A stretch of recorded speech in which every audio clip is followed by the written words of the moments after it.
Hello, everypony.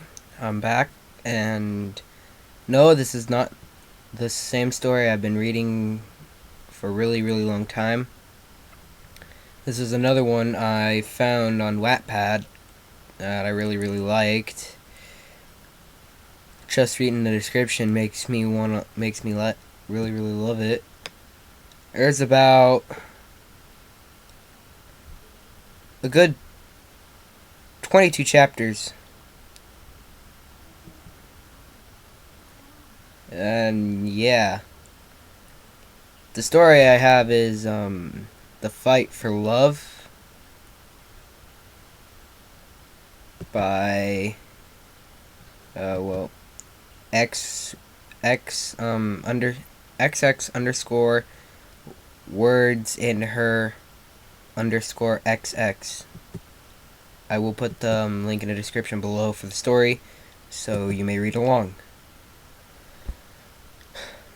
What I'm gonna do is I'm gonna read the table of contents to you guys before I go and read the entire story. So you guys are gonna be seeing my pony instead of another pony and stuff.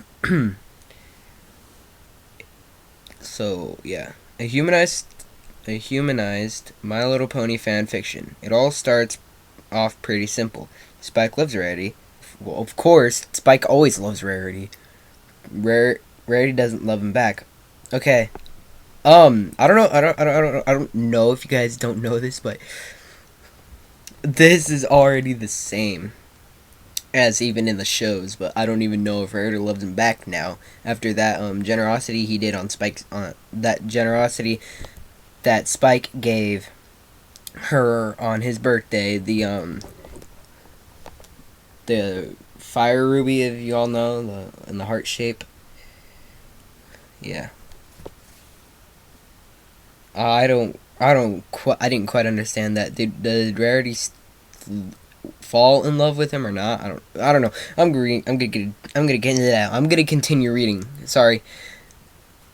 Um, but as we delve deeper, we see that Spike's not the only one who has a crush on someone who doesn't love them back. Who will get Spike? Will his dream come true?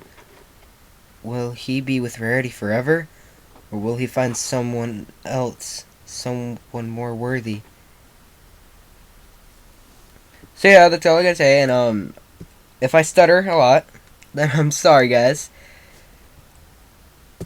Wow, okay, yeah, I think I might read just one chapter per part, so there's gonna be it's 22 parts. But I guess in part 20 I will read the author's note at the end. So yeah, I'll get on with it.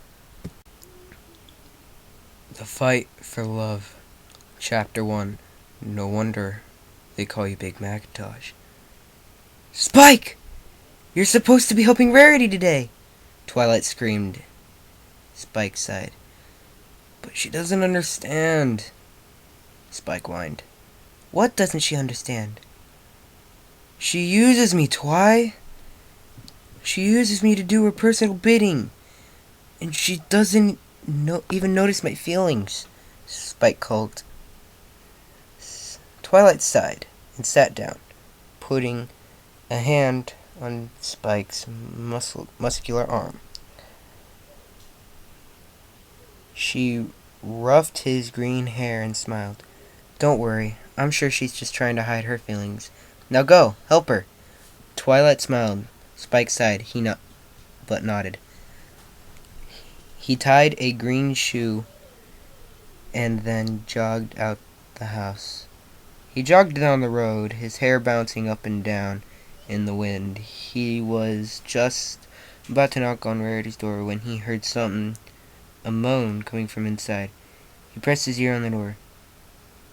Oh, no wonder why they call you Big Macintosh. He heard Rarity moaning. Suddenly he yelped, filled spiked ears, and he shuddered. He ran to the window and looked through a gap in the curtain. He saw what he'd always wanted to see, but was someone else. Rarity was sweating as she grabbed into the covers, moaning furiously. Spike's eyes landed on the massive ass in between her legs, and he screamed, jumping away onto the grass. A scream came from inside, and he saw the man come to the window and open it. His 8-pack on show. The man, the betrayer. Spike hadn't really listened to what Rarity had been saying, but now he remembered. No wonder why they called you Big Macintosh. Spike got up and brushed himself off. Afternoon, Big Macintosh. He shuddered as soon as the word big went out of his mouth. Yup. BM nodded. Spike turned on his heels and walked away. Shuddering once more, Spike walked into the apple farm and spotted Applejack. She was picking apples, showing her stomach, and her breasts nearly popped out of her shirt, and her tanned, long legs showing. She spotted Spike and grinned. Hey, Spy, what's wrong? She stopped picking apples and ran over, rubbing his arm. But, Macintosh. My brother? What about him? Him, but, naked, Spike said. Looking around, Applejack hugged Spike, and he hugged her back.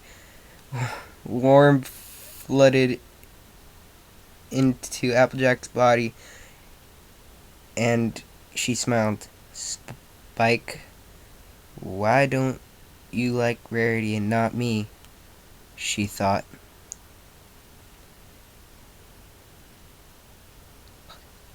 Spike's eyes caught a little girl with red hair and grinned automatically, pushing Applejack away.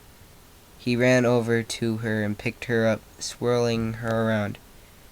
How's my little apple bloom? He exclaimed happily. Spikey Wikey! Apple Bloom giggled. He grinned and hugged her tightly. Scootaloo and Sweetibelle came out, trotting behind her as Spike's eyes landed on Sweetibelle. His facade slipped, and Sweetibelle, Apple Bloom, being Apple Bloom, saw it straight away. What's wrong? She moaned. Nothing. It's Rarity. It's Rarity, isn't it? Apple Bloom whispered into his ear. Spike nodded silently. Yeah, he whispered back. What's wrong with Applejack or Pinkie Pie? Or Rainbow Dash or Fluttershy? She asked. Nothing, I guess. I've always had admired with... Well, I've just always had an obsession with Rarity since the start, Spike shrugged. She looked behind Spike, and ears lit up.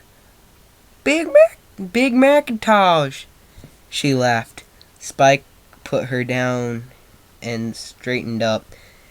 Applejack straightened too as Apple Bloom ran over and gave her brother a hug. Scootaloo made her way over and tugged on Applejack's sleeve. Are you with Spike yet? She said. Applejack grew red and Scootaloo rolled her eyes. What do you mean? Applejack looked up at Spike anxiously. She's only young. She doesn't...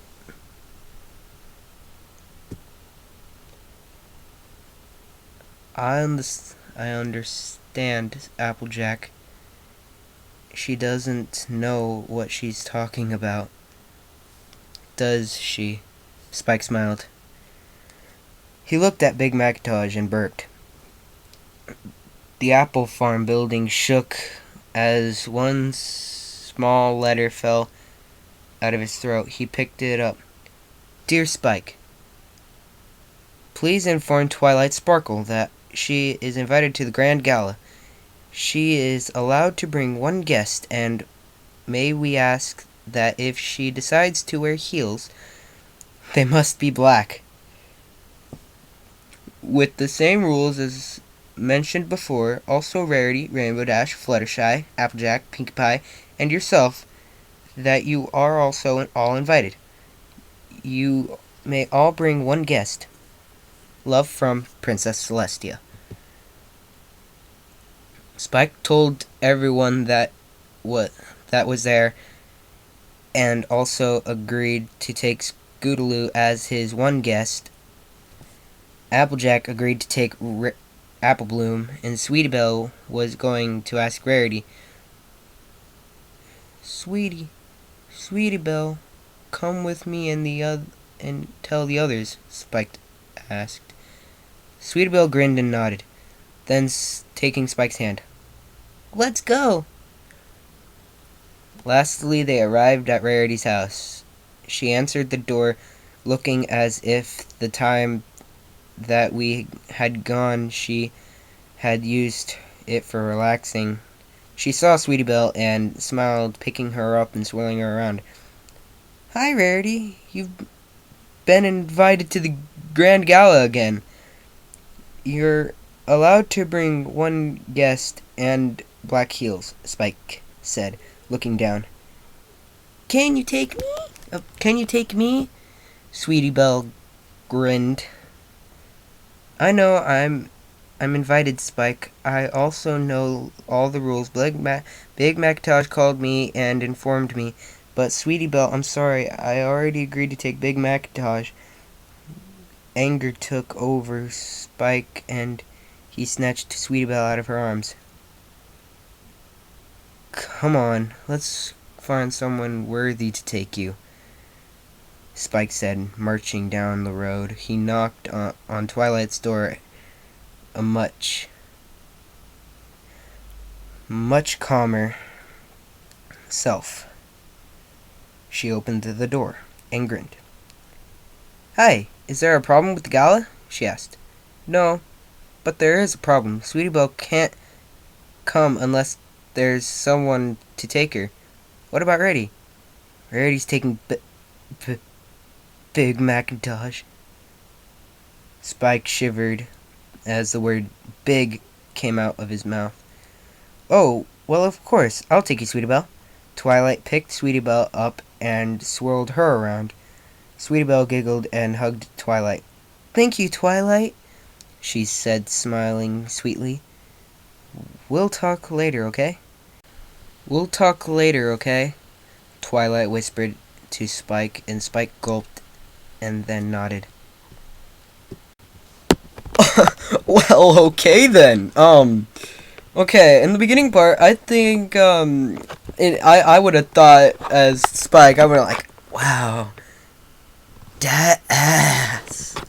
But I obviously don't know what Rarity looks like. I don't even obviously know what Rarity looks like. And I'm sorry if, I kind of stuttered a lot. I was trying not to laugh, because, oh my god, this was so funny. And, sometimes the page would have messed up, because I'm using the laptop and stuff. Oh, that was funny. And it's weird how Applejack was wondering why Spike loved Rarity instead of her. I thought that was weird. But yeah, that's part 1. I feel so disturbed. Just by reading the first chapter, I already know it's gonna be disturbing. The beginning part wasn't that disturbing. It was actually I thought it was actually gonna be pretty cool how everybody was in a romance area. But that part 1 is really disturbing. Chapter 1 is really disturbing. I am sorry, guys, but It is. Oh my god. Oh my god. Okay, I'm going to have nightmares now. Either that or they're pleasant dreams. I don't know. Most of my dreams are of derpy hooves. Me and derpy hooves, as you can see, I'm an alicorn. And I'm rocking the DJ Pwn 3 hair. Yeah. But yeah. And the last video I made, the back to school mix, that's because I'm literally going to school on 9th next month. For some of you, if you're on the other side of the world from the United States, then it's the 10th for you guys, because over here we're a day earlier than you guys are. Which I think that's pretty weird, but I don't know. I don't care. But yeah. That's it for now, I guess. Man, I'm pretty tired. I think I might do another chapter and then post it up again right after I do this one. So yeah, if you see another video come up and it's like a few seconds after, it's because I'm wanting to read another chapter. This story is so awesome, yet so disturbing at the same time. I don't. Oh my god. Anyway, that's chapter 1. Chapter 1, part 1. There was like 2 things of it. There's like 2 parts of it. I'm surprised it took like about more than 10. The Microsoft encoder only allows you to record for 10 minutes, so I'm sorry if I repeat something again on the second one. So yeah. Oh my god. I guess I'll see you later, every pony.